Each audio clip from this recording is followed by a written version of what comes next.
looking at?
We made it. We're here. You're here. So that means it must be Thursday Night Geeks presented by Fansets. Good evening, everyone.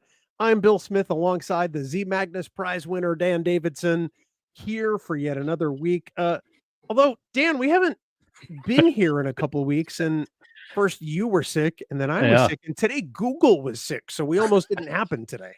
Yeah, it's good to be back, man. Yeah, apologies to everyone who was looking forward to this for a couple of weeks. 2 Thursdays ago in the middle of the afternoon, I started not feeling great and my temperature got up to about 103. Was not feeling good. Went all through Friday, most of the weekend. I've lost 12 pounds since I was sick. So maybe that's a good thing. I don't know. We'll see. And then unfortunately last week, ready to go, looking forward to it. And it was your turn. So it really was. Yeah. So unfortunately, we missed it last week again, but looking forward to tonight. Yeah, like you said, Google had some trouble today, and our platform that we use here was not functioning properly, but everything's resolved, everything's back up, and here we are. This or that. This or that. Exciting. You know, I was voted on by the audience of the last Thursday Night Geeks. So you and I came together and put together some choices that I think would make lesser Trekkies cower in fear, Dan. Yeah, there's some good ones, I'm thinking. At least I know my list has some good ones. So it'll be mine interesting to see what yours are. Mine does too. And I haven't looked at this since we put it together. So it's been a few weeks. So I forget actually what the choices were. Although we do want to tell people up front that tonight's episode might be a little more ribald than perhaps they're used to. And Dan, since you don't know the English language very well, ribald, it's an adjective referring to sexual matters in an amusing, coarse, or irreverent way. Synonyms: dirty, suggestive, obscene, filthy, bawdy, vulgar, foul. See also Dan Davidson. That is so me. We might get a tiny bit ribald today. Dan. I am ribald. That could be you're just bald. Bald. And I literally went bald last night. I shaved it all down, get the little gone. I got news for you. You've been bald for about 30 years. Not bald. Now I'm bald. Well, you talked about how you've lost about 12 pounds since you were sick. Yeah. I want to talk a little bit before we get going about my weight loss journey, because I've been talking about the fact that I've been on Zepbound since the beginning of April. Yep. And so far today, I started off at just over 320 pounds. And this past Saturday when I weighed in, I hit to 299.6. So just over 20 pounds that I've lost so far on the lowest dose of Zepbound. Fantastic. In a couple of weeks, I will level up to the next highest dosage, which means you might not recognize me by Vegas in 55 days. That's okay. And congratulations, man. That's awesome. And I think you said, and I don't want to put the spotlight on it too much, but I think I saw a post where this is the first time in how long that you've been under 300? It's been a while. Since the pandemic. Congratulations. I was under it before it started. And then of course we were all at home and not doing anything. Yeah. And I put on my COVID-19 pounds and then some. And it's been a struggle. And of course, the older you get, the harder it is to lose. Yeah. But it just it seemed like the right thing for me to do to start taking Zepbound, and so far I'm pleased with the results. So excellent. I'm looking forward to seeing it. I remember not too long ago where we saw that our dear friend John Billingsley got very sick when he was in Canada. He yeah, was in the hospital for a couple of days, and then he went on a diet, and he looks fantastic as John Billingsley can look. well, But he yeah. still looks pretty damn good, and I'm looking forward to seeing him and you in just a couple of months, my friend. Yeah. Like I think it was 55 days. I said it might be 54. Let me That's verify. okay. 54. 55. There you go. Nice. 54 days to Vegas. So 54. 54. You said it. I heard it. I heard you say 50. I was going to repeat you, and then I realized you sounded like a moron. Cheers. Cheers. What are you drinking, Dan? I just got a mule tonight. You're a mule. It's what I call a summer mule. It's with a red, white, and berry Smirnoff, which is kind of like a citrusy ginger type of flavored vodka. It's actually quite good, with some berry in there, and then just ginger beer and cranberry juice. You know me, I'll try all the flavors, man. And this red, white, and berry, we've had it for a couple of summers now. It's good. It's refreshing. I'm drinking water. I take it back. The citrus ginger one is the Christmas one. So this is just a berry one. But I like the Christmas one too. I'm drinking water, although I will confess to having had a mojito earlier. There's nothing wrong with that. That's okay. I try to limit my alcohol consumption while I'm on the Zepbound. But you know what? It just sounded good tonight, and I had one. So I'm avoiding it most of the time anyway. It's the first real drink I've had in a couple of months. So there you go. Yeah. So if I pass out here, just keep doing the show without me. One can only hope, right? Oh, hey. So I don't mean it in a bad way. Really? Is there a good way to mean that? I think Ross said, what was it? Was it Burley said, I always know the voice? Yeah. Sometimes we don't want to hear the voice. So if you pass out, you pass out. Whatever. Wow. Well, good evening, everyone in chat. Not Dan, but good evening, Helen. And hello, Steve. And hey, Ross. It's good to see everybody else here. Dan, you can go screw. And Burley's here, of course. Burley. Thank you very much, Ross, for the congrats. That genuinely means a lot. And yippee, I agree. Yippee indeed. Yippee-ki-yay. Yeah. Yippee-ki-yay, Dan Davidson. I like it. It's better than the alternative, right? Oh, it means the same on thing. This family show. It means the same thing. Dan, before we get into this or that, we kind of have to talk a little bit about the news of the day. Big news, and that is the announced, well, shall we call it a cancellation of Star Trek Strange New Worlds? Yes. The series will end after season 5, which will be an abbreviated 6-episode season. Season 3, of course, is getting ready to premiere in just a few weeks, about a month from now. And season 4, they are shooting right now. Rumor has it they will shoot season 5 right after they're done shooting season 4. So I want to hear your thoughts about, when you heard this news and what you think. When I heard the news, I was not surprised, and I thought it was interesting that there were all kinds of great, announcements and spin on it and everything. But let's get right down to it. Paramount decided to cancel this latest Star Trek series. Yeah. When you want to, nitty gritty, they decided to cancel it. 6 episodes for a final season. That seems like a slap in the face, to be perfectly honest with you. Hopefully they'll be able to wrap up everything in 6 episodes.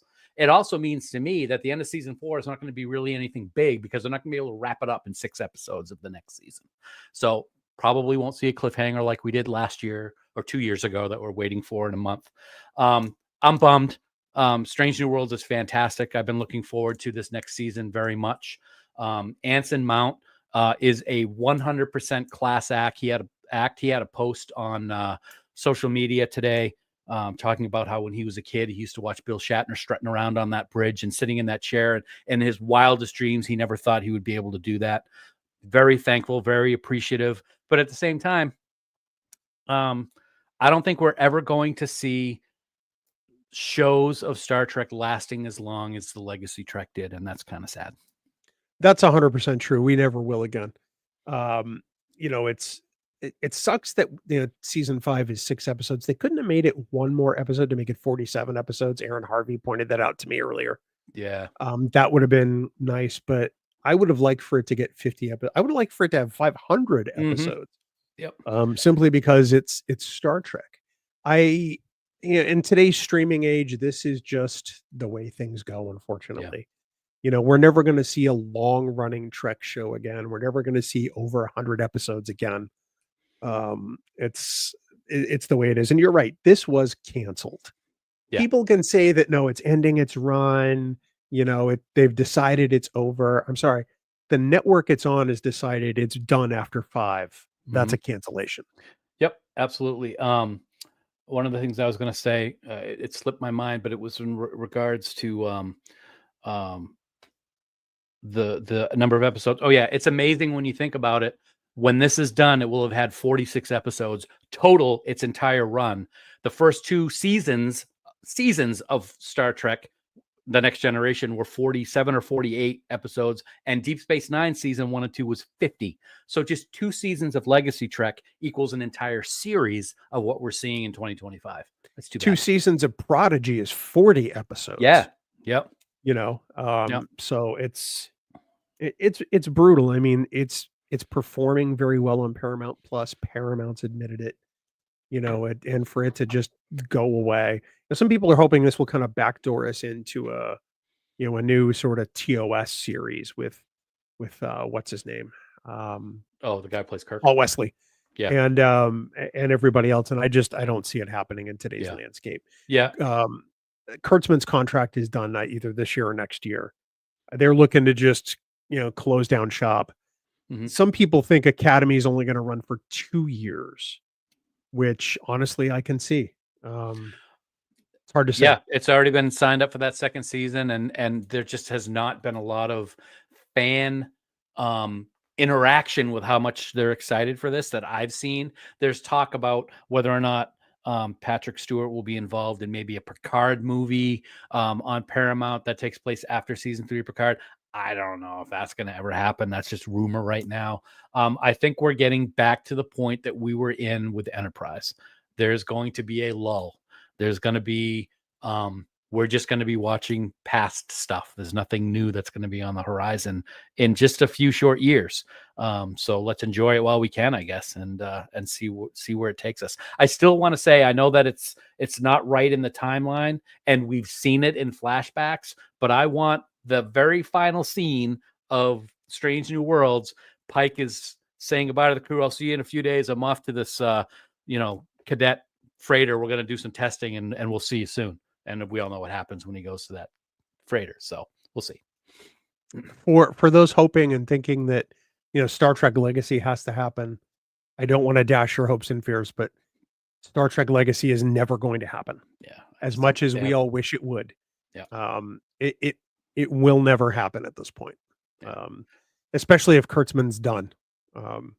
Because at some point they'd have to pay him too. And that just it further ensures that it's not going to happen. Yeah. You have to pay Terry Metalis and everybody else that was associated with Picard, and Goldsman and him. And it's just, I believe the ship has sailed, quite honestly. We can hope, but I just don't think it's going to happen either. So we'll see. Yeah. And, Ross just posted something in chat. Why don't you bring that up, Bill? Michelle Yeoh was nominated for a Critics' Choice Super Award for Section 31. Why? For enduring it? Is this the Razzies? For making it through the movie? Interesting. And how is a super award different from a regular award? Super, man. Super. Anyway. That's the news of the day, as sad as it might be. On the good news, we do get to look forward to Strange New Worlds coming back. And I don't want to tease this too soon, Dan, but next week we're going to talk about the season 2 finale, Hegemony, as we prepare to talk about Star Trek Strange New Worlds season 3. But knowing that we've only got 26 episodes left, a full season of TNG, it's tough, man. It's tough. I'm not going to lie. I'm looking forward to next week because I have not watched that season finale since it aired, and then I watched it like 2 weeks ago, and I had forgotten the first 15 minutes. I'm like, have I even seen this episode? I don't even remember this ever happening. And it was great, and I'm looking forward to talking. It's going to be good setup for next season, which I've started to watch the premiere as we have the screeners, and so far so good. No spoilers though. So far so good. Well, the one thing we neglected to mention this week, Dan, is Garcia is back in the battle bridge. Yay! Manning the ship and making sure that we're staying on time and stuff. So we are going to do a little set transition, and we'll be right back with some of this or that. Or that.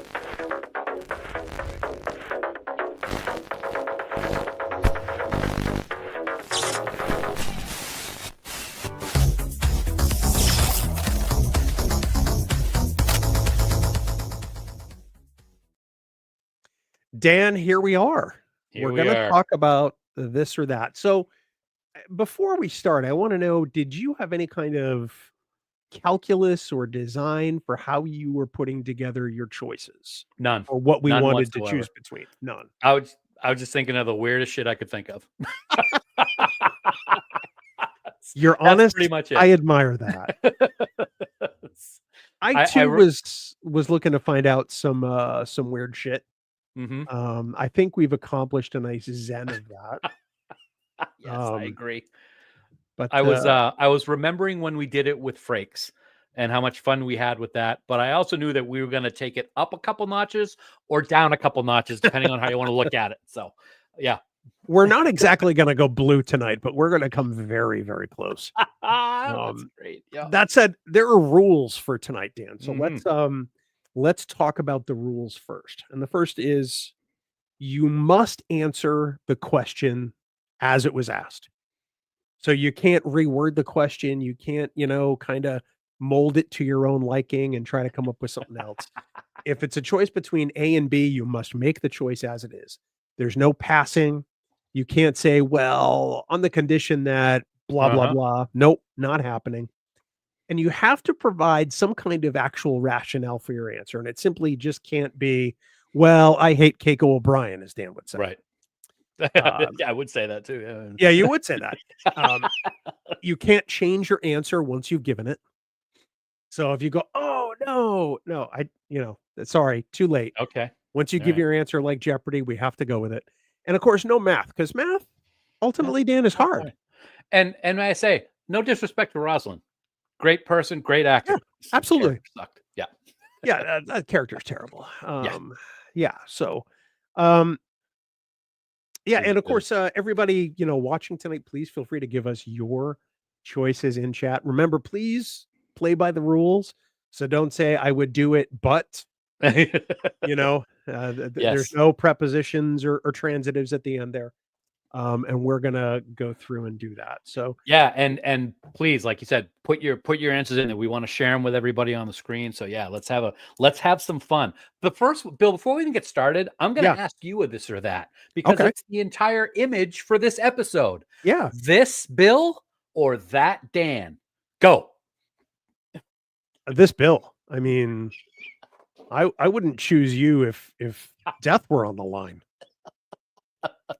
That's wonderful. Thank you. I'm going to commit to it, but I mean, that said, let's not keep people waiting too much. Let's fire this up. Let's do it. Oh, that's the wrong thing there. That's a big picture of your face. There we go. And let's go with the choice. So, Dan, would you rather go through life in Star Trek as a talking suitcase, or be forever linked telepathically to Loaxana Troy and hear all of her lustful thoughts about you? Pretty easy one for me, I think. I'm going to go with the Loaxana Troy being telepathically linked. Really? It's always good to hear lustful thoughts about me, so I'm going to go okay with that, even if it is Loaxana. I'm sure I can get to the point where you can just tune her out like I do with you, so it's kind of the same thing a little bit. I just don't know. Talking suitcase, you don't know where you're going to end up. You're going to get lost at the airport. You don't know what's going to happen. So I'm going to go with Loaxana on that one. And who doesn't love to have lustful thoughts about them by whoever it might be, right? Am I wrong? I have to agree with you. I think that I would also pick Loaxana, even though I'm not the biggest Loaxana fan. True. I mean, I want to be genuine about this, but I mean, if somebody's, having lustful thoughts, I mean, you could do worse. She's a daughter of the fifth house. Yes. Sacred chalice. Holder of the sacred chalice of Reeks. Yeah. I could do much worse, like Armin Shimmerman is a talking suitcase. And, Loaxana doesn't mind walking around naked. So, but that's only for weddings. As far as you know, she's got those lustful thoughts about you, man. Which one do you think Jean-Luc Picard would pick? Oh, he'd take the suitcase in a second. He'd take the suitcase in a minute. Helen would take the suitcase. Interesting. Okay. Good. Steve, I'm totally okay getting some glow-ups from Troy. Okay, that's fair. Glow-ups. Maybe you get to take a nice mud bath. That would be awesome. Oh, very nice too. Yeah. What's it? The fewer. I forget what the phrase is that Alexander uses in that episode when he does the mud baths. Is that it? The fewer. What'd you say? Higher the fewer. The higher the fewer. Yes, that's it. Yep. Ross would be the suitcase because I'd always have someone to chat with. Having her in my mind all the time would get tiring. That is not untrue. Not untrue, but who are you going to chat with if it's just yourself with the suitcase and you're like in a luggage bin somewhere? The suitcase talks, dude. Could you bring the question up again? Did I misread the question? I don't know. Would you rather go through life as a talking you're going suitcase? through it as a talking suitcase. So you'd be talking to yourself. Or no, he says greetings to the people in the transporter room. He announces himself. So you could talk to the suitcase. Okay. All right. I got it. I got you. So, all right. You can't change your answer, but no, I'm not changing my answer anyway. That's fine. That's good. So suck it. And that's kind of how this or that is going to go. That's kind of the first one. We've kind of given you that one as a gimme. That's a light. I think there's some good answers. But I think, Dan, with the next one, we're going to kick it up a little bit. Oh boy. Okay. Are you ready? I am ready. Hit it. Ooh. Would you rather lick a salt vampire or French kiss Armus? I'll lick the salt vampire. I like salt. You were very quick about that. I'm all I can think of, if having to French kiss Armus, all I can think of is when Riker came out of the tar and how he talked about what that was like as an actor to have to come out of that tar and have that all in his mouth and in his face and everything like that. And Armus is just icky. I mean, salt vampire is no centerfold, but still, I would take the salt. Everybody needs a little salt. I mean, it's kind of like a health thing when you look at it too, a little bit. If I understand this right, you're saying you don't want Armus in your mouth. That is accurate. I like that. Okay. I do like that. I'm No, Ross, you can't. You have to pick between one of the two. That's the point of this or that. It's not this or that or the other thing. Right. Yep. Yeah. Salt vampire. And like Helen said, probably tastes like Fritos, and that would make me think of my dog's feet. So yeah, definitely the salt vampire. There is nothing better than the smell of puppy toes. Can we all just get an amen on that? Amen. Absolutely. I'm kind of torn here. On one hand, part of me says I'd lick the salt vampire, but I usually have my margaritas without salt. So the other part of me says I could French kiss Armus. Maybe that would bring some joy to his life. Maybe he wouldn't kill many more people. But that would be gooey and messy. And I mean, I guess I'm going to go with Armus. If Armus is going to change his ways based on just you French kissing him once, then maybe I want to French kiss you because you must be magic. Well, I am. Although I've already said Armus, so I can't take it back. Mm-hmm. Although it might remind me a little too much of my ex-wife, so I'm not sure. Did I say that out loud? You did. Yes, you did. That was some funny stuff. We got some funny stuff here. Ross says can't do the salt vampire due to the blood pressure going up, so he'd French kiss Armus. That's perfect rationale, Ross. That's legit. Steve kind of wants to see a centerfold of the salt vampire. You're welcome. You're welcome. I don't blame you. But in all seriousness, didn't we kind of, because she wasn't wearing much in the episode, And she was laying on the ground when she died, kind of like, Or were they? Yeah, they were like, was that part of their, okay. Yeah. I see. Yeah. Okay. Yep. I thought it was just like a net. I Anyway. don't know. Anyway. So that's right. So we opposite on that one. That's good. Opposite on that one. That was good. Mm-hmm. Yeah, so I mean, we probably can move on safely to the next one. And I don't know that there's any safe about this. And I think this is one of yours. Dan, would you rather be a Vidian and have to harvest organs, or be a Sona and have to deal with that oozing pus and face stretching sessions? They're both gross. They both remind me of you. I did. Thank you. Which is probably why they both look like me too there in those pictures. I think I would have to go with the Sona, because you never know how long it's going to go before you can get an organ to harvest. And I don't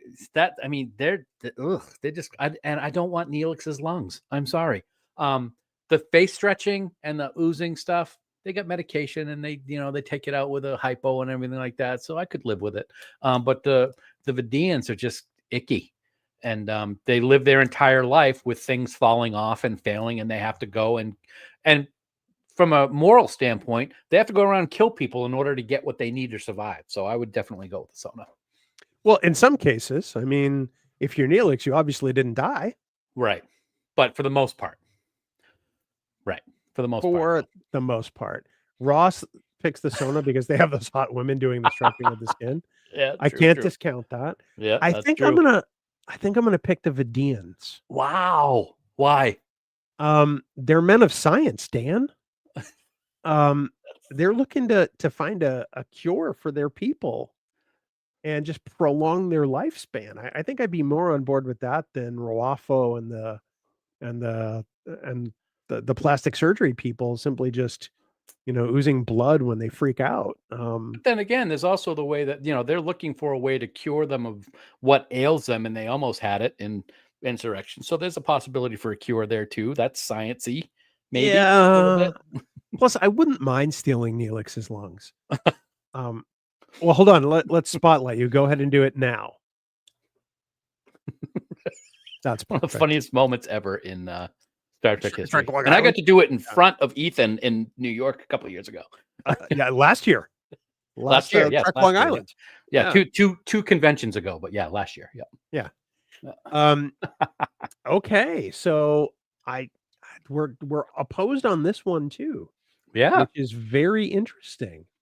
I don't know if we're gonna see eye to eye on the next one. Oh boy. Let's see it. Well, let me put up the image first, and then then we'll talk about it. All right. I hope everyone's had dinner. Yeah, this was mine. Yeah. So, would you rather live the rest of your days eating fresh gagh or tube grubs?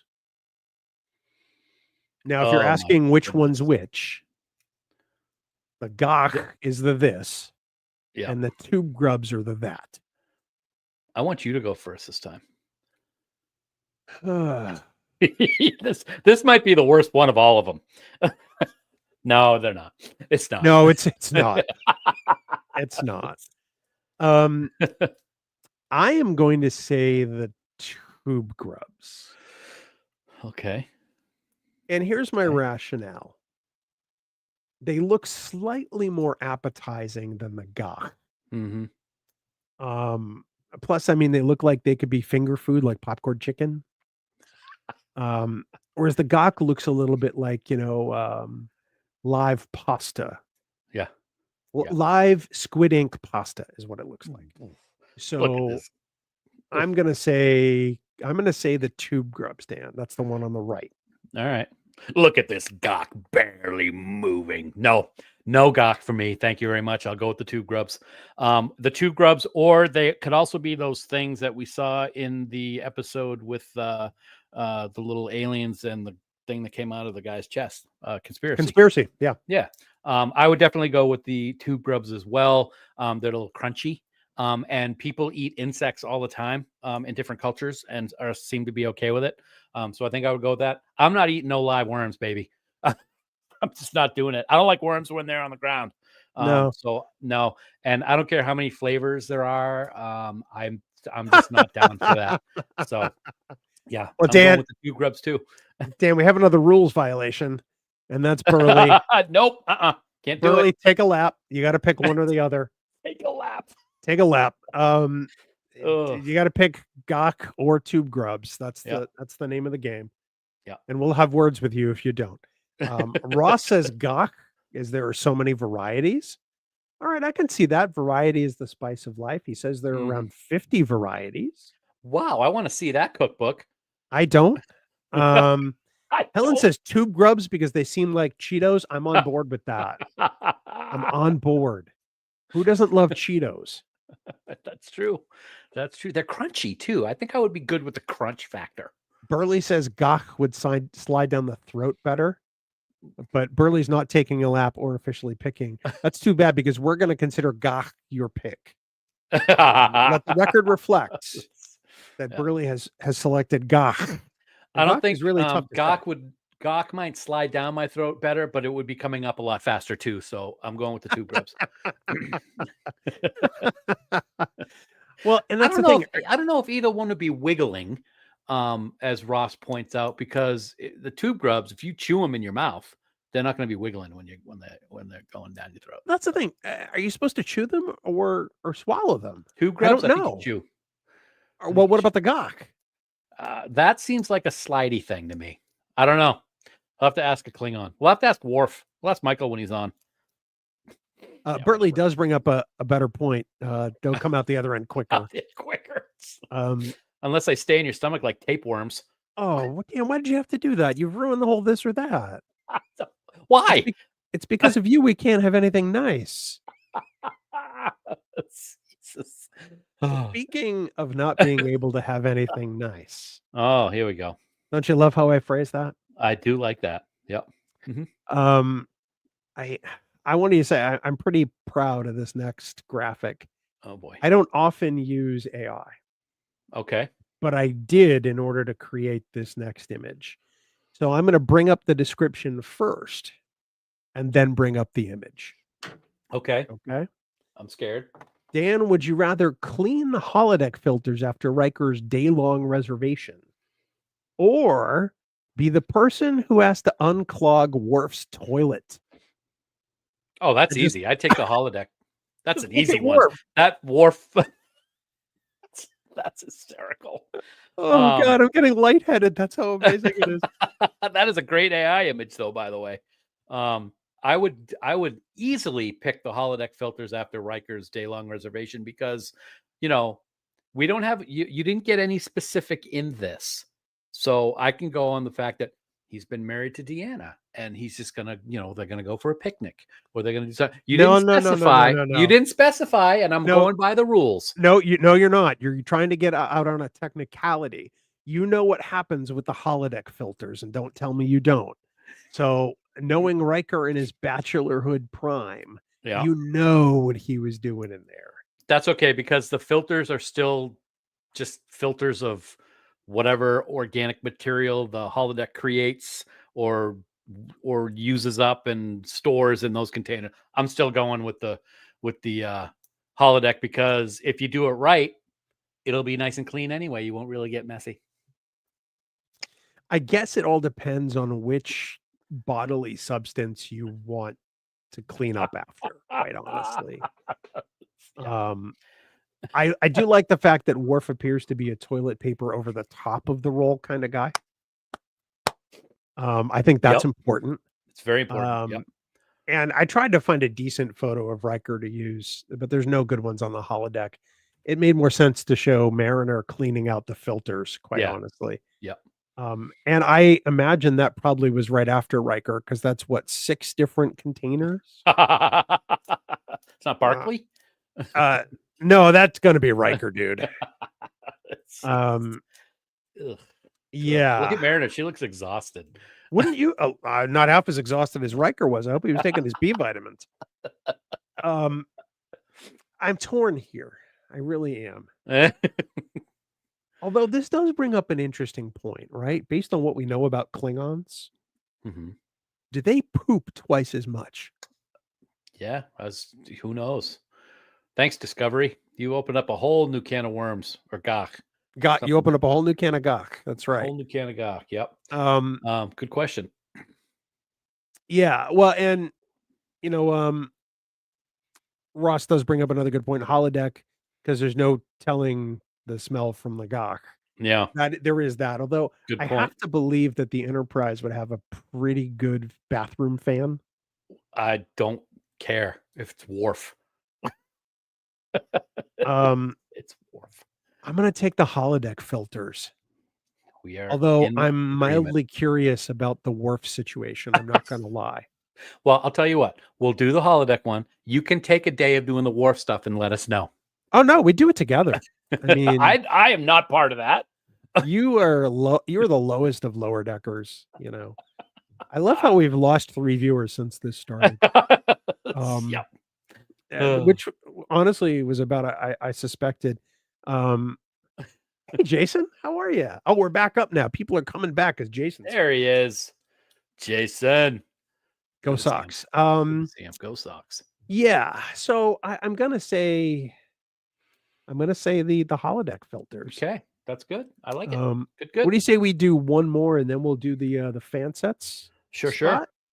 Yep. And wow, this one's one of mine, and I'm still not quite happy about it. Who would you rather have throw your space bachelor party, Cybok or Vedic Barile?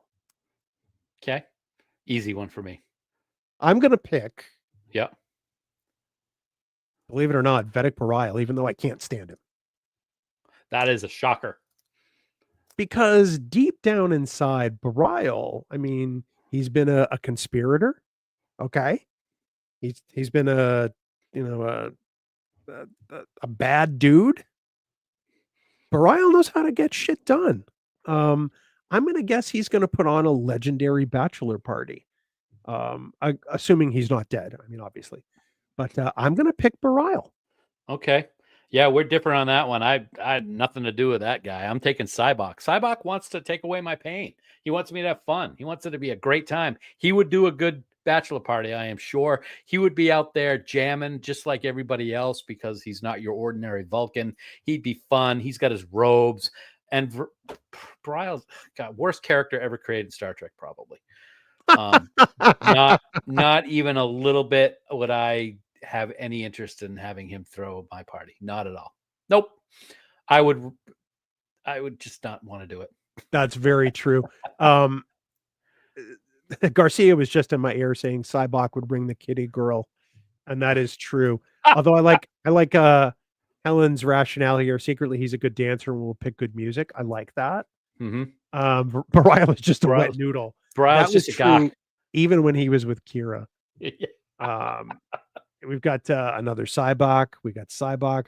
We have a Barile. Oh, we have a Barile. Thank you. How about that? Thank you. Grand Love 678. And let's see. Barile would be the most boring plan by the numbers. I got a question. Could it be if it was based on what he just said? Maybe Barile from the last episode where he was just lying on the table and it's like, I'm going to throw you a bachelor party. Wow. Cybok. Wow. This has taken a distinct turn, Daniel. It's one of the happiest moments in Deep Space Nine. You have issues. I'm not a Barile fan at all. Not you. At all. I have a hard time believing it. This probably is a good place to stop and maybe talk about fan sets for a little bit. I love it. Garcia, why don't we go ahead and run a quick transition and we'll be right back to talk about our favorite sponsor.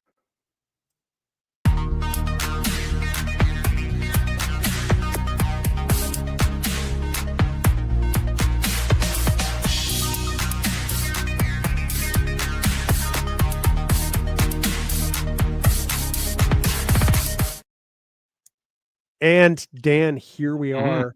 We love our friends, our family at Fansets.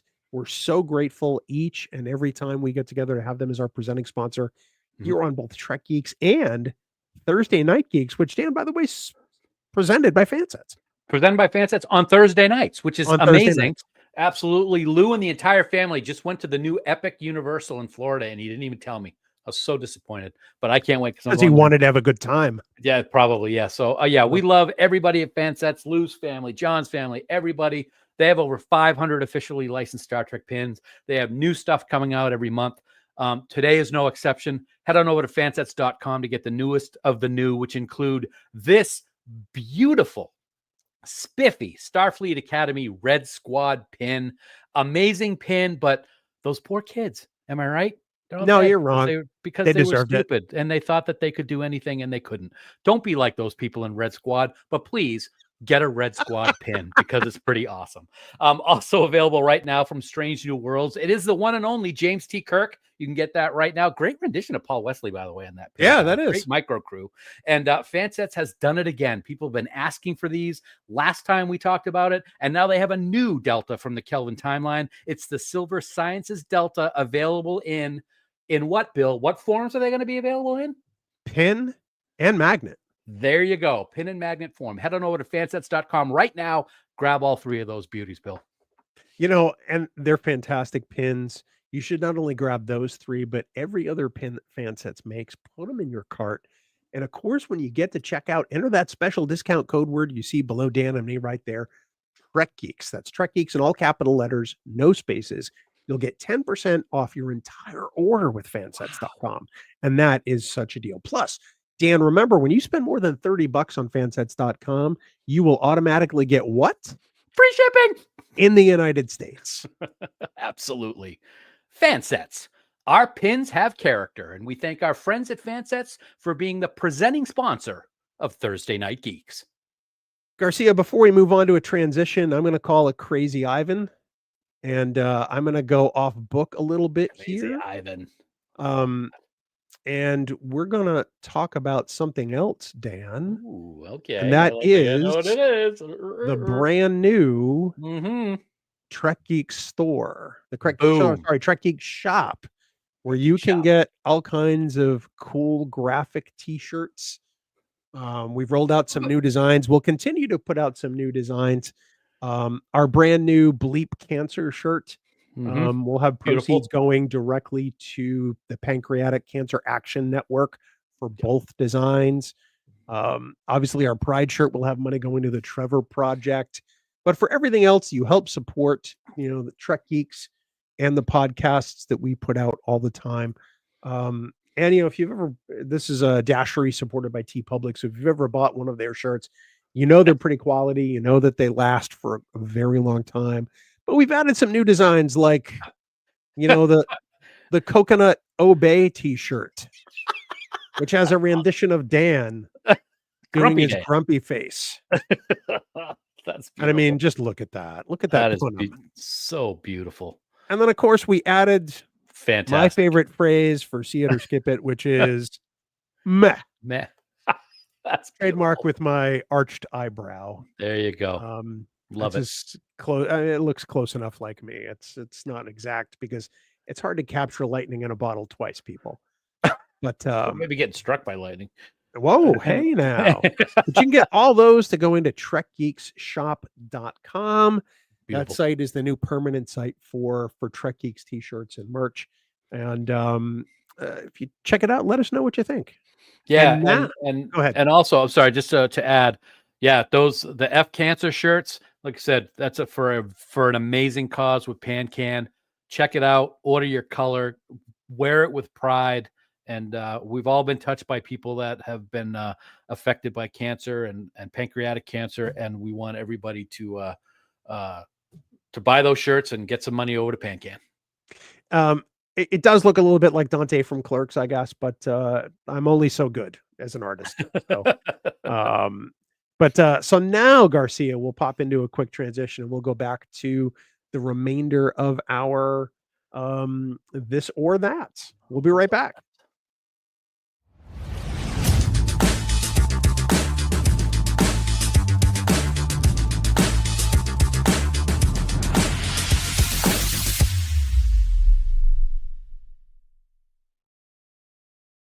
And we're back. This or that.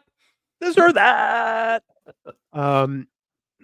Yeah. So some great shirts over there in the Trek Geek shop. We hope everybody checks them out.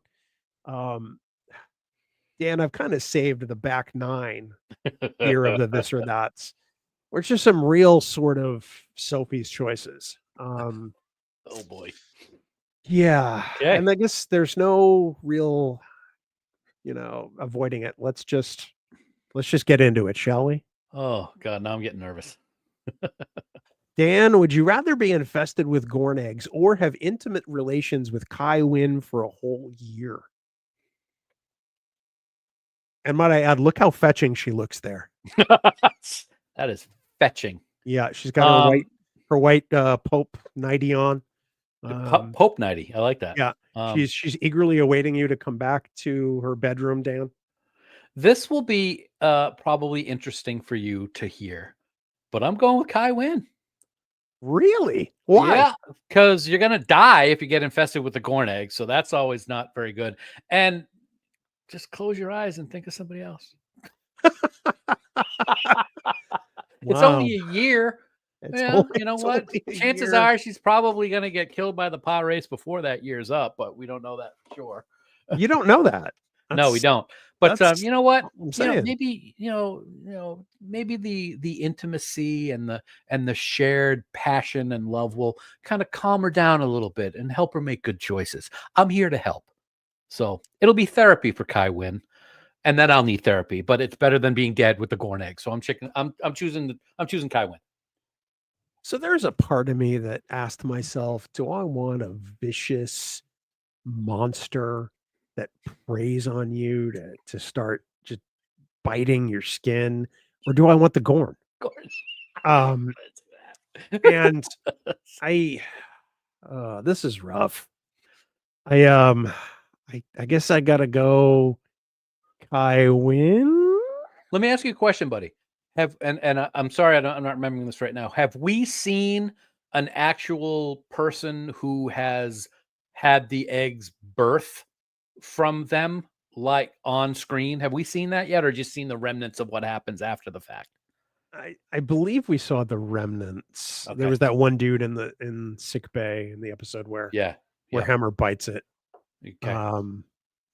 Yeah. It's begrudging, but I think I'd have to go with Kai Wynn Adami. Mm-hmm. She looked so happy in a couple of those episodes, though, right? Like there with her hair down and here comes dinner. Although I gotta say, you can thank my Photoshop editing for this because very nice. I had to find a shot where she looked happy, and believe me, that's no that's no small feat in Deep Space Nine. Not at all. Nope, not at all. Nope. Nope. Provost Corner says win, not even a question. Grand Love says win. Somebody commenting is Trek Geeks, which isn't me, by the way, this time. That was not me either. Takes your life and one takes your soul. You don't know which one. Somebody with access to the Trek Geeks YouTube said that. It might have been Garcia. Yeah. Garcia, was that you? Okay. That was Garcia. That's Garcia. You can't hear him say yes in my ear, but he's giggling like a 12-year-old. Jason's perfect. That's what I was saying. Think of somebody else. Have a couple drinks ahead of time. Nothing so Canar in a dark room. It gets pretty dark in space, Jason. I'm just going to throw that out there. Speaking of Kai Wynn, but yes, Wynn for sure. Burley, I get it. Gorn eggs, definitely. Definitely. Interesting. Okay. Yeah. Yeah. Yeah. Thanks, Jason. I can make Wynn worse. I think that only happens maybe if you leave the light on. That's funny. Yeah. That's right. I'm learning so much about you, Dan, and our audience tonight. I can't wait till we get to the last couple of questions to see what people say.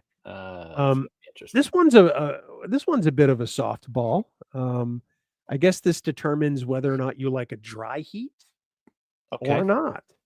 And that is, Dan, would you rather spend the rest of your days on Ferenginar or Mustafar? And this is a crossover alert, Dan, because you crossed the streams here with Star Wars. I did. I'm thinking to myself, God, is there a place that could be worse than Ferenginar, especially if you don't like rain? It's like living in Seattle your entire life on Ferenginar. I don't know. I'm just teasing people in Washington State. Oh, no, we have another rules violation. Ross, there's no conditions. It's every day, buddy. There you go. So anyway, so you were saying Mustafar or Ferenginar? Yeah, I'm going with Mustafar, man. I am not a fan of heavy rain. And New England, right now, we have had 13 consecutive weekends of rain, and I am over it. But can you imagine that being 13 consecutive years of rain, as it would be on Ferenginar, because it rains all the time? I don't mind the heat. I don't mind living in a castle. I'll just kick the guy out who's there now. He can go get in his back to tank somewhere else, and I'll live in a nice castle and ride little things in the lava rivers and have a good time. And every once in a while, cut off the legs of somebody I don't like. I'm good. You have issues. Apparently you like the smell of sulfur too. I don't mind it at all. And it's like toxic worst bathroom thing again, all over again. I'm going to say I've never minded the rain. I'm going to pick Ferenginar. Okay. Largely because I don't like sulfur. It makes me ill. Okay. Lava seems a little warm. And I mean warmer than average. And who the hell builds a castle on a fucking lava planet? When you lose a lot of your limbs there and almost die and think you can bring your dead wife back to life there, yeah, you kind of want to stick around. No, but the castle was already there. Was it? Yeah. I don't remember ever seeing it before Vader got there. There was just like a base. I think he built a castle afterwards. Yeah, that's part of the base. I never really noticed the spear castle-y type thing in there in the past, but even so, even if it was, I'm still picking that over rain tube grub infested Ferenginar. I'm taking Ferenginar in a landslide, and I think that everybody's going to. That's what you're going to have because of all the rain. Yeah, well, your land's just going to melt on Mustafar. Helen says Ferenginar. Ross says Ferenginar. Although I'm not getting any rain, Ross. So I mean, I must be in the sunny part of the state. I think. Jason goes Mustafar. So nice. Steve goes. I guess Steve's going Ferenginar because I think it was on a lava beach. I like that. And you know what? The castle's not going to melt because they have shielding. So yeah, that's going to work. I like that. This is as good a response as any. Ferenginar, I never feel guilty for laying around watching Star Trek. Beautiful. I do like that answer. Wow. I feel bad for Ross's dogs. There have been pop-up thunderstorms. Yes. Pretty much all over eastern and southern North Carolina all week long. So, and Provo's Corner's going for the rain. Okay. I think the rain's gonna reign supreme on this. Get it? Oh, look at that. Rain. Well, I could turn the heat up on you, and then we figure out if it's Mustafar. You could, but you're not that bright. I'm not that funny as you either, I guess. No, you're not. Dan, that takes us to our next crossover alert because you did two of them. I did. Yes, I did. Yep. Dan, crossover alert 2. Would you rather be assimilated by the Borg or fall into the pit of Sarlacc, excuse me, and slowly be digested over 1,000 years? Mm-hmm. I'm going to go first, I think. How's that? You go right ahead. I'm liking it.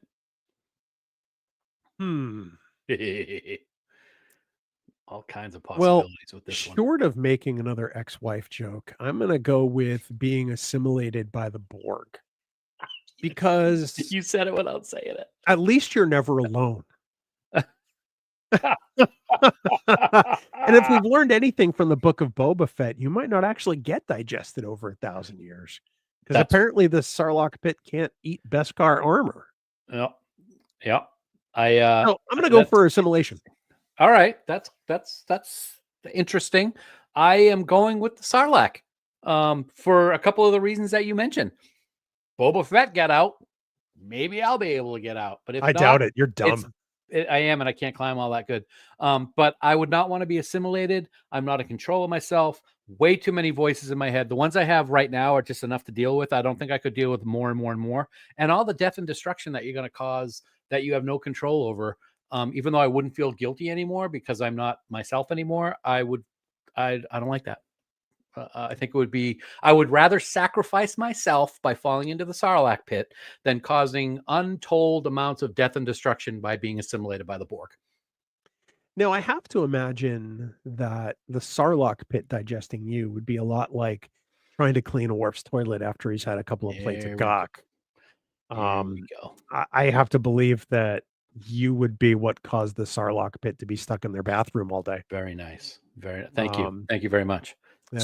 Let me ask you this. If there was an assimilated Borg who fell into the Sarlacc pit, could they then assimilate the Sarlacc and then nobody wins? No. No, it's just like that dumb episode we did. Could the Borg assimilate Darth Vader? No. Anyway. And that episode was only dumb because Mumfrey was on it. That's right. Burley says assimilated. Ross says the Sarlacc pit. I couldn't deal with those voices all the time. Yep. Ross, imagine if you had Dan's voice in your head all the time. I think you'd probably jump in the Sarlacc pit willingly. You're welcome. Grand Love says Borg assimilated. Provost Corner says, why not both? Got to pick one. Got to pick one. Got to pick one, Provo. That. Yeah. Steve says, I think I'd go Borg green is my favorite color. Okay. That is a rationale. I like that. That is a rationale. Funny. Yep. I don't, Dan, which one do you think Garcia would pick? I think you take the Sarlacc pit.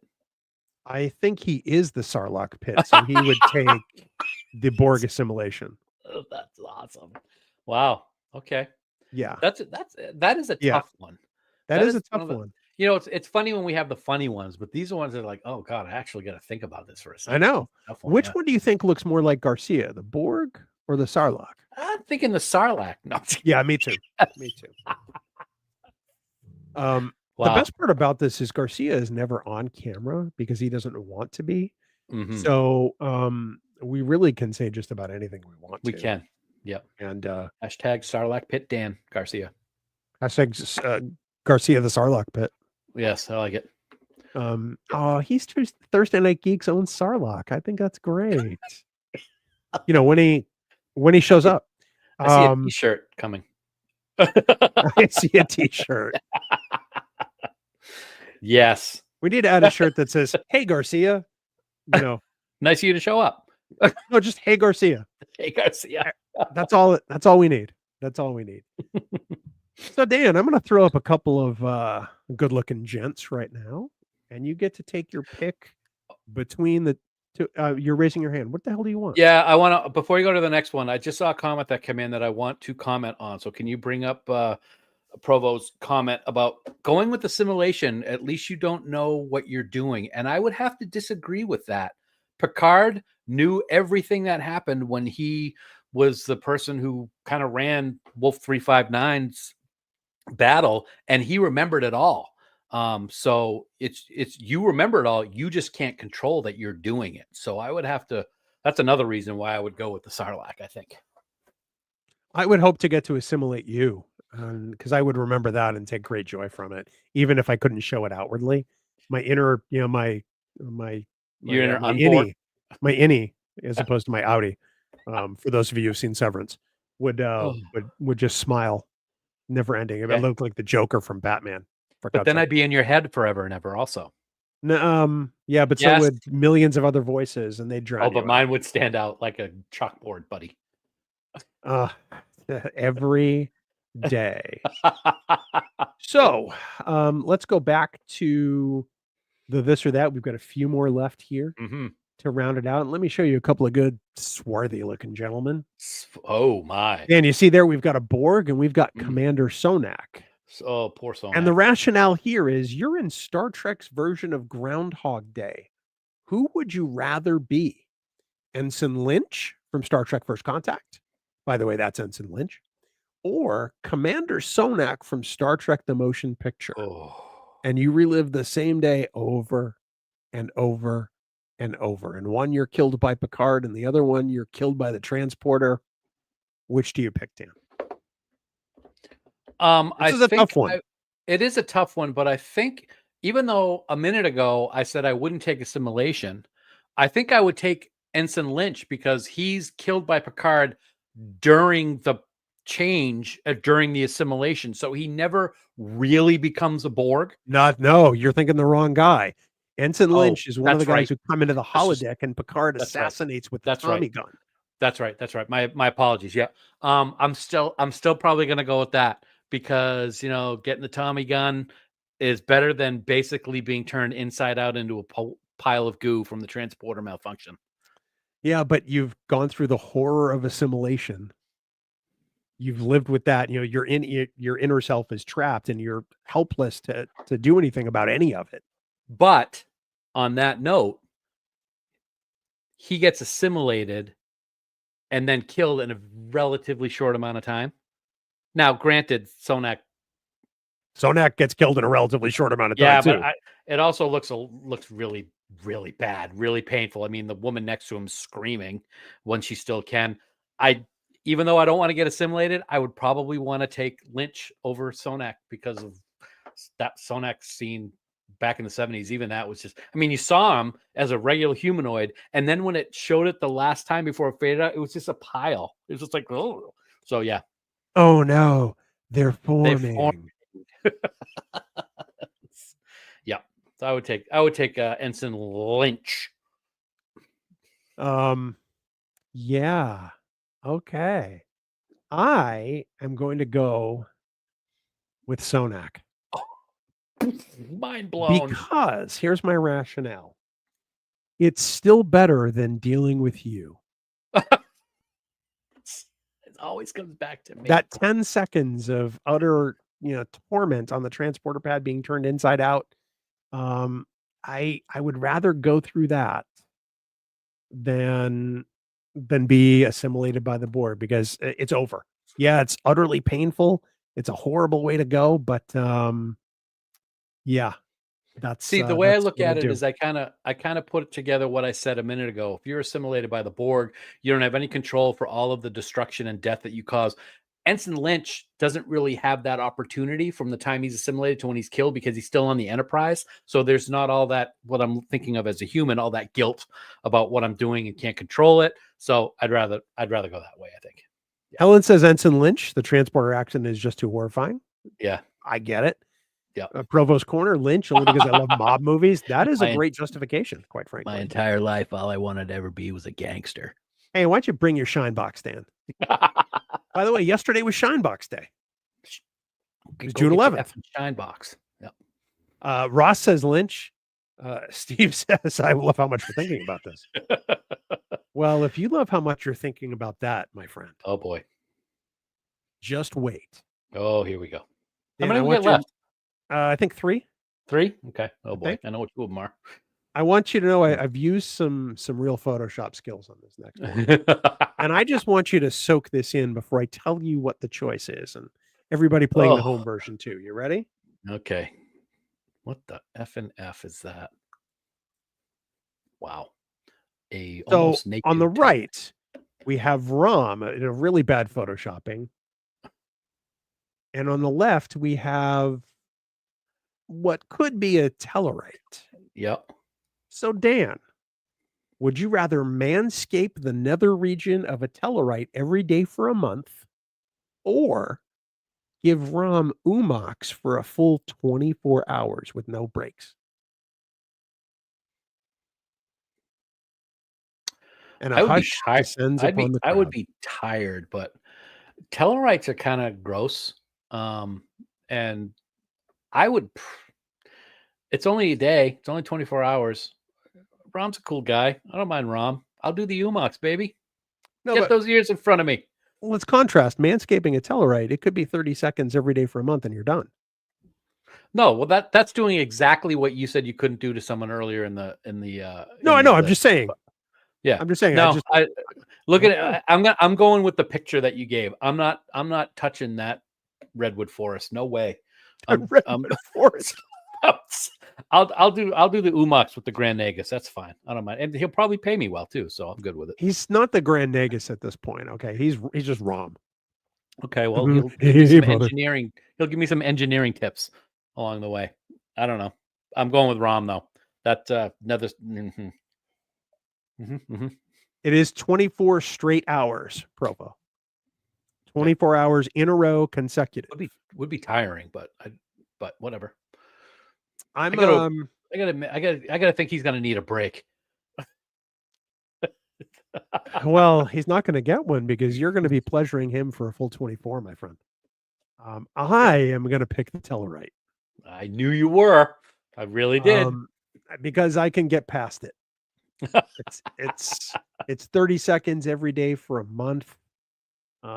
Nobody said I had to be good at it. Some fast groom. That's some fast growing grooming stuff too, I guess. Well, he's not necessarily going to be overgrown after a day. I mean, but you want to keep it, that's like Provo says, it's like hedge trimming. Oh, and you think all you're doing is rubbing Rom's ears. You're not doing anything else with your own self. So that's Ferengi sex, Dan. You're essentially you're sexing with Rom. Standing there. Well, that's all right. No, you're not. You're bringing Rom to completion. That's fine. He loves me. He'd love you a whole lot more after that. I've never wanted to see Rom's O face. I'm just throwing that out there. Ross says probably looks the same as his regular face. I know, right? Ross says Umox, it's only 24 hours. Burley says this is easy. It's Rom. Grand Love says give Rom Umox. It's my peeps. Jason Redwood Forest. The Redwood Forest. Likes that. Okay. Grand Love does say gross. And yes, but that's what we're talking about here. Exactly. Yep. Helen, at least it's Rom and not Brunt. You know what? I'd take Brunt if it was Brunt too. Over a That's just because you love Jeffrey Combs. Yep. Maybe the first day, Steve, maybe you don't clear it out successfully or safely in 30 seconds. But I got to think maintenance after day one, you probably would. Getting that with a scythe. Get in there with a John Deere lawnmower. Wow, that was not expected. Manscape the nether region. That's the first time I've typed that phrase. I would hope so. By the way, the last. This entire episode sponsored by Fansets. I bet you they're glad they really hitched their wagon to our star, aren't they? Yep. Yes. Yeah, and this one is one of your creation, and it's kind of lame, but we're gonna do it anyway. Did I say this out loud? You did. I did. This is before the grand finale choice. Okay. And Dan, would you rather this one's lame? Death? Yeah, this is lame. Death by Veron T Disruptor or death by Thalaron radiation, a la the Romulan Senate in Star Trek Nemesis. So, which way would you prefer to die? Both of which look painful and excruciating, not unlike Commander Sonak. But which one would you pick, Dan? This is a tough one. I would have to say probably I can't change my mind, but I'm gonna have to probably go with the Veron T Disruptor, even though it's long compared to a disruptor death, other disruptors.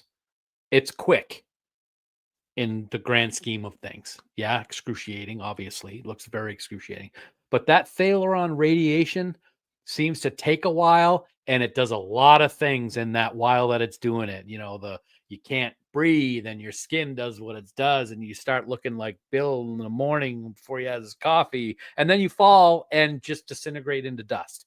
I mean, that looks pretty bad, and it looks like it takes a while. So I'll take the coward's way out, and I'll go with the quick so and painful instead of long and painful. You'll take the Veron T Disruptor. Thanks, Helen. Yes. Well, hey, she's learning from the best. One typo in the whole thing. Gosh. No, I kid. I don't know. Now, see, I was willing to go Sonak for the transporter thing because I think there's a cool badge of honor there, wiped out by a transporter on Scotty's ship of all things. But I think I'd almost go Thalaron radiation because I'm going to turn to stone, man. I'm going to be a statue. At some point, I'm not going to feel anything because I'm just going to fall to the ground and break into a bajillion pieces. Okay. And it didn't take much longer than the Veron T. No, not really. We'll have to compare. I think it was But seconds, really. Both seconds, of them when are that's seconds because when it's that's happening though, those seconds are a lot of seconds, baby. in both cases, though. I mean, because that's she's an abject terror over there. She's Yeah. in the worst pain she's ever felt in her life. Yeah. But at Kind least of it's the like she last was thing. with you. Yeah. That was coming too. I do that all the time, except I keep coming back for it, which says a You lot about do. me. Yeah, which is I guess so. I think I would just still take the Tholaron, the T disruptor. The The T Veron T? disruptor, not the Tholaron. Yeah. Yeah. You Having a even hard come up time with it and talking you because can't say it. yeah, it's well, I'm looking at one of the comments. It was like the disruptor was like 20 seconds. I don't think it was that long, but it was for disruptor fire, it was a long time. And the description that he gave was pretty gruesome, but I'm still gonna go with that. Yeah. So And of course, Provo selects. go ahead.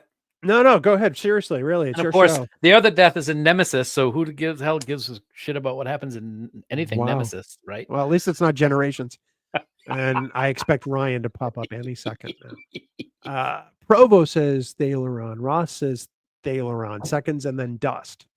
Oh darn, this one.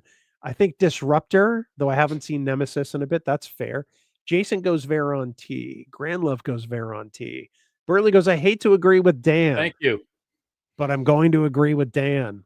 That's right. There's a support group starting on Fridays. Provo says, if I remember correctly, the disruptor was like 20 seconds. I think it's the other way around. I think the radiation was like 7 or 8. I think they're yeah. both pretty much on par, I'm guessing. Yeah. Yeah, but didn't they all crumble to dust? Yes, they did. Or turned to stone and fell over and became a briquette, if you will. A briquette. Yeah. Yep. I thought that was. I'm surprised that you didn't like that one. I thought that was a good one, which is more painful type of thing. It wasn't salacious enough, Dan. It wasn't salacious. That's true. That's if true. you like remember, this next one, we had to give a warning about ribald. Remember? Yep. And you were surprisingly tame. Death by Veron T disruptor while giving Umox to Rom. Better? No. No. There's many places we could take this, and we'll save that for Vegas. But it would involve Kai Wynn and Keiko O'Brien and you. Keiko O'Brien or the Muse, Bill. No. See, you're not catching the point of my question. I know. I'm saying you would be in a 3-way with Kai Wynn and Keiko O'Brien. I understand. Would you choose that or the disruptor? Disruptor. Because Keiko's there. And I don't want to get arrested. Wow. Lionel says, I joined late for this. Yes. Yes, you did. Helen's not wrong. There should have been a content warning about graphic violence. Truth. Noted. And apologies. Truth. Yes. Dan, that's going to take us to our last Sophie's Choice. Let's bring it up. Okay. Oh my.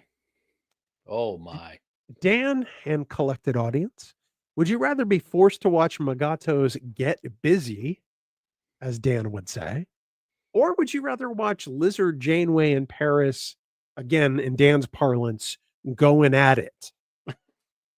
Laser. In other words, you have to watch some species procreate. Yeah.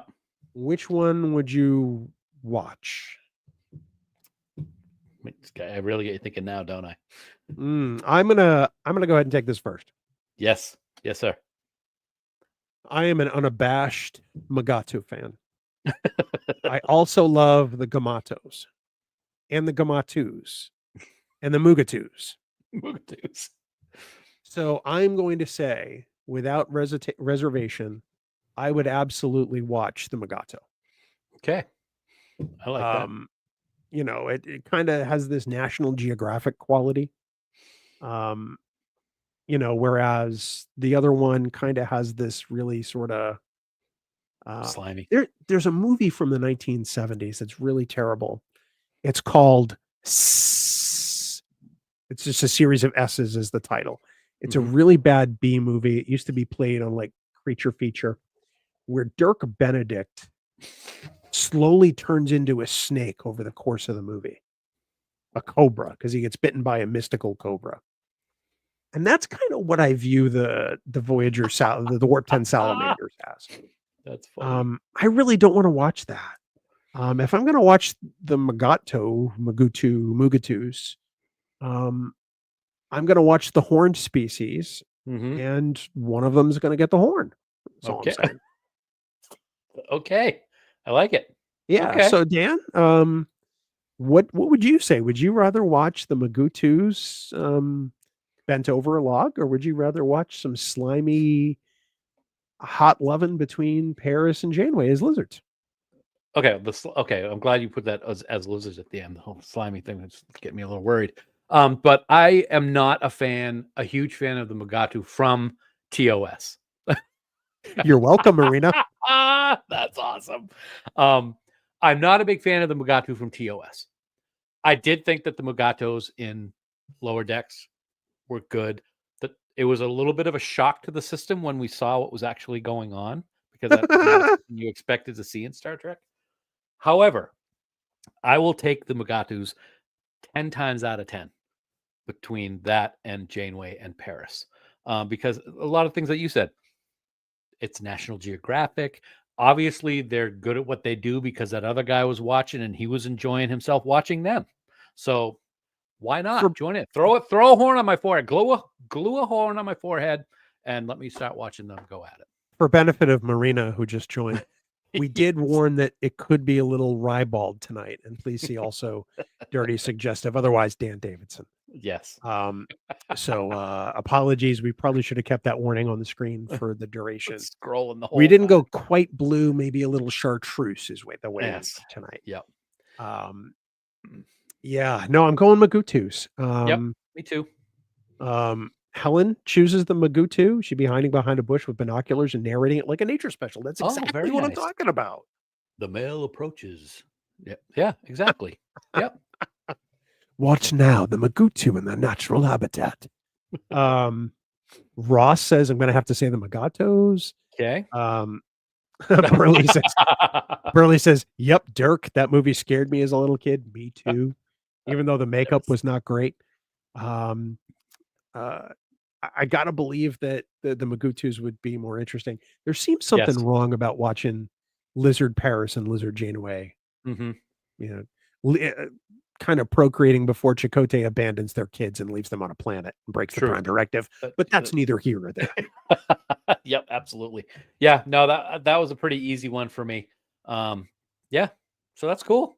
I honestly did not know what your choice was going to be for that one. So really, yeah, because I know that we and looking back, it's not a big deal, I guess, whatever. But we had a lot of discussion about that episode of Lower Decks and what we thought about it. Was it appropriate? Might not be the right word, but is it something we expected to see? It was a little over the top. A lot of people were upset about it, so I wasn't really sure which way you'd go with it. But yeah, I'm glad we're on the same page on that one. Yeah, bring on the Mugutu. Yeah, I'm down. I'd even watch it on pay-per-view if it comes down to it. Don't judge me. Mugato the parody. Okay. Yeah. Mugato the parody. Dan, that's going to do it for this Thursday Night Geeks. We want to remind everybody that next week we're going to be talking about the season 2 finale of Star Trek Strange New Worlds, Hegemony, part 1 of Ye Old Cliffhanger, kind of before the new season starts in about a month's time. So kind of give us a chance to get our sea legs and talking about Star Trek again. Yep. But that should promise to be a fun one next week when we reconvene here on Ye Old Thursday Night Geeks. Awesome. Sounds great. I'm looking forward to it, man. It's going to be a fun discussion. And that imagery of that Strange New World picture that you picked is just gorgeous. That's like frameable. That's a great piece of art. It really is. Thanks, of course, as always, to Garcia and the Battle Bridge.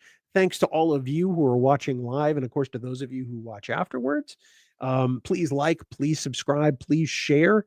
That's how we're going to spread the Thursday Night Geeks love and grow this audience over time.